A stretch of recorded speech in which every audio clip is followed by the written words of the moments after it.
Gaza से Iraq तक double युद्ध शुरू।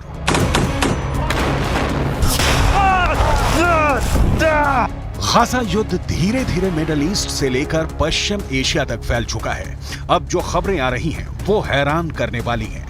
पिछले 80 दिनों में इजरायल और हमास के बीच छिड़ी जंग में डबल युद्ध शुरू हो चुका है।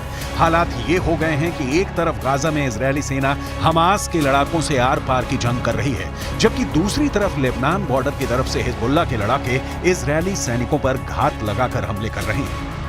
यहां तक कि हूथी लड़ाकों ने इजरायल के साथ साथ अमेरिकी सैन्य ठिकानों पर हमले बहुत तेज कर दिए हैं। यहां तक कि ईरान के कताइब हिजबुल्लाह लड़ाकों ने इराक और सीरिया में अमेरिकी सैन्य ठिकानों पर रॉकेट से हमले किए हैं, जिसकी वजह से अमेरिकी सेना के होश उड़ गए हैं। हम आपको डबल युद्ध में ट्रिपल अटैक की वो हकीकत दिखा रहे हैं जो आने वाले दिनों में इजरायल और अमेरिका के लिए नासूर बनने जा रही है।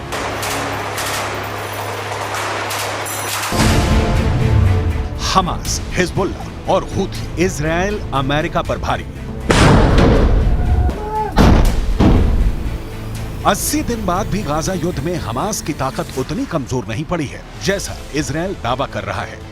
भले ही प्रधानमंत्री नेतन्याहू और उनकी सेना के टॉप कमांडर दावा करें कि इजरायल की आईडीएफ ने पूरे उत्तरी गाजा पर कब्जा कर लिया है, लेकिन हकीकत में अभी भी हजारों हमास लड़ाके इजरायली सेना पर घात लगाकर भीषण हमले कर रहे हैं। हमास के टॉप कमांडर और दक्षिणी गाजा में खान यूनुस के कसाई के नाम से मशहूर याह्या सिनवार ने दावा किया है कि अब तक की जंग में हमास के लड़ाकों ने 1500 इजरायली सैनिकों को मार डाला है। हमास के कसाई का दावा, मार दिए 1500 इजरायली सैनिक।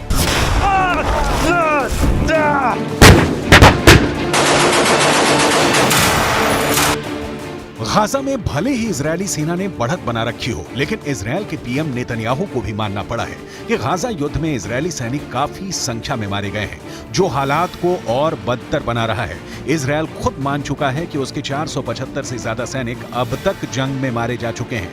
यह आंकड़ा वाकई इजरायल के लिए बहुत बड़े खतरे की घंटी है, लेकिन इस खतरे से बड़ा खतरा अब मिडिल ईस्ट से लेकर पश्चिम एशिया तक फैल चुका है, क्योंकि हूथी और ईरान समर्थित कताइब हिजबुल्लाह लड़ाकों ने इजरायल और अमेरिका के सैन्य अड्डों पर एक साथ हमले शुरू कर दिए हैं। पहले आप ये जान लीजिए कि हूथी और ईरान समर्थित लड़ाकों ने अमेरिका पर कहां हमला किया है।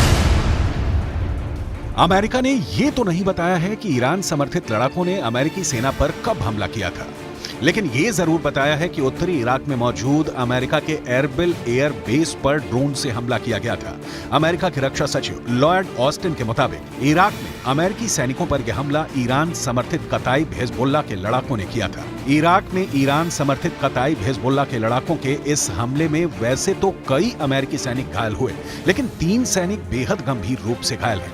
कताइब हिजबुल्लाह ने अमेरिकी सैनिकों पर ड्रोन से हमले कैसे किए, इसकी जानकारी नहीं दी गई और ना ही घायल अमेरिकी सैनिकों के नाम बताए गए हैं। इराक में कताइब हिजबुल्लाह के हमलों से अमेरिका बौखला गया था। हमास, हिजबुल्लाह और हूथी इजरायल अमेरिका पर भारी। मिडिल ईस्ट से लेकर पश्चिम एशिया तक इजरायल और अमेरिकी सैन्य ठिकानों पर हो रहे हमले साबित कर रहे हैं कि ईरान रूस की शय पर अब जंग में खुलकर कूदने लगा है। हूथी चुन चुन कर समंदर में इजरायल और अमेरिकी जहाजों और टैंकरों पर हमले कर रहा है। यही वजह है कि अब अमेरिका ने ईरान के कताइब हिजबुल्लाह के लड़ाकों पर ऐसा भीषण हमला किया है, जिसकी वजह से पश्चिम एशिया में जंग तेज होने के दावे किए जाने लगे हैं। हम आपको बताते हैं कि अमेरिका ने ईरान के कताइब हिजबुल्लाह लड़ाकों पर जोरदार एयर स्ट्राइक की है। जरा देखिए कैसे।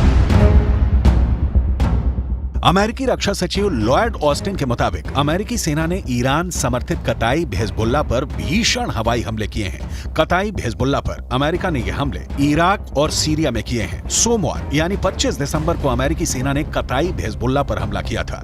लड़ाकू विमानों और मिसाइलों से ईरान समर्थित कताइब हिजबुल्लाह लड़ाकों के 3 ठिकानों को अमेरिकी हमले में तबाह करने का दावा किया गया है। खबर के मुताबिक अमेरिकी सैनिकों के घायल होने के बाद राष्ट्रपति जो बाइडेन ने ईरान समर्थित मिलिशिया समूहों के खिलाफ जवाबी कार्रवाई करने का आदेश दिया था, जिसके बाद ये हमले किए गए। अमेरिकी सैन्य बलों ने इराक में कताइब हिजबुल्लाह और कई समूहों की ओर से इस्तेमाल की जाने वाले 3 ठिकानों पर हमले किए।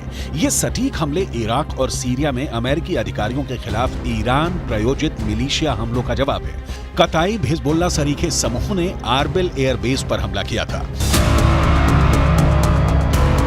इजरायल और अमेरिका इस वक्त मिडिल ईस्ट और पश्चिम एशिया में डबल युद्ध से जूझ रहे हैं। पीएम नेतन्याहू को लग रहा था कि हमास युद्ध विराम इजरायल की शर्तों पर जरूर करेगा, लेकिन अब खबर आ रही है कि हमास के टॉप कमांडर्स ने साफ दावा कर दिया है कि हमास सीज फायर नहीं करेगा और ना ही कोई समझौता, वो आखिरी दम तक जंग करेगा। गाजा पट्टी में इस वक्त उत्तरी गाजा से ज्यादा भीषण जंग दक्षिणी गाजा में चल रही है। हालात ये हो गए हैं कि इजरायल और हमास की जंग थमने की एक और उम्मीद को बड़ा झटका लगा है।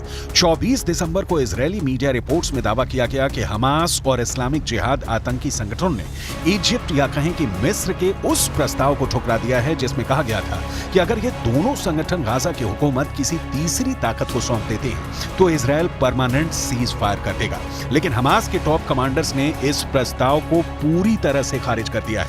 हम आपको हमास नेता याह्या सिनवार का वो दावा दिखाने जा रहे हैं जिसमें इजरायली सेना को भारी नुकसान का दावा किया गया है। हमास के कसाई का दावा, मार दिए 1500 इजरायली सैनिक।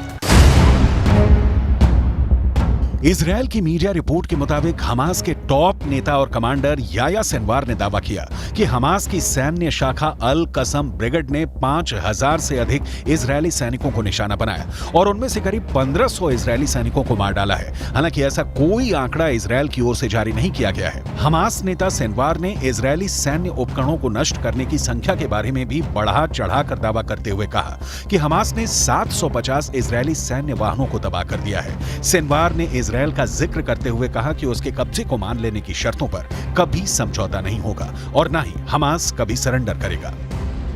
दूसरी तरफ इजरायल के प्रधानमंत्री बेंजामिन नेतन्याहू ने गाजा का दौरा किया है और साफ शब्दों में कहा है कि हम फिर साफ कर देना चाहते हैं कि इजरायली सेना इस जंग को तब तक बंद नहीं करेगी जब तक वो गाजा में मौजूद हर आतंकी संगठन का कब्जा खत्म नहीं कर देती। אמש שוחחתי שוב עם הנשיא ביידן. אני מעריך את עמדתה האיתנה של ארצות הברית במועצת הביטחון, עמדה שתומכת במאמץ המלחמתי שלנו. אמרתי אתמול לנשיא ביידן שאנחנו נילחם עד לניצחון המוחלט. ייקח כמה זמן שזה ייקח. हालांकि इजरायल के भीषण हमलों से गाजा लगभग तबाह हो चुका है। जरा देखिए फिलिस्तीनी किस हालत में पहुंच चुके हैं। इजरायल के ऑपरेशन स्वॉर्ड ऑफ आयरन के तहत इजरायल ने सबसे ज्यादा भीषण हमले उत्तरी गाजा में किए हैं। साल 2023 में गाजा पट्टी में हुए इजरायली हमलों में अब तक 1 लाख से ज्यादा इमारतें गाजा में तबाह हो चुकी हैं। उत्तरी गाजा की लगभग 11 लाख की आबादी में से 85% फिलिस्तीनी हमास समर्थक भाग चुके हैं। ज्यादातर फिलिस्तीनी उत्तरी गाजा से दक्षिणी गाजा की तरफ भागे हैं। इजरायल की आईडीएफ का दावा है कि उसने 7 अक्टूबर से अब तक 22,000 से अधिक टारगेट्स पर हमला किया है और उन्हें तबाह कर दिया है। 80 दिनों से ज्यादा की जंग में इजरायल ने हमास के हर उस ठिकाने को तबाह किया है जहां से हमास या तो हमला कर रहा था या फिर उसके लड़ाके छिपे हुए थे।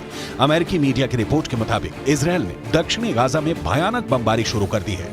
दक्षिणी गाजा में इजरायली वायुसेना 907 किलो के सैकड़ों बम गिरा रही है। एक्सपर्ट्स के मुताबिक अमेरिका ने भी किसी देश के रिहायशी इलाके में इतने बम नहीं गिराए हैं।